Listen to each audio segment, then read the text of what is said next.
Hi, it's Abdurrahman. Today I'm gonna show you how to locate font folder in your PC and how to install a new font.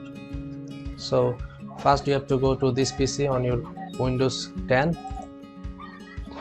Then you have to go C drive or Windows C disk.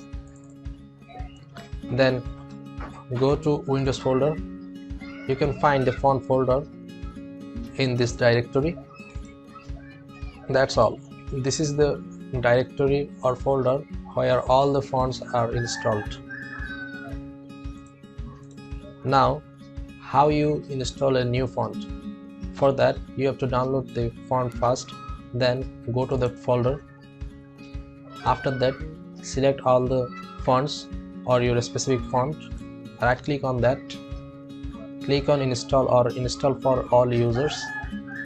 That's all. Now you can use these fonts to your text. If you like this video, don't forget to like, comment and share and subscribe my channel. Thank you.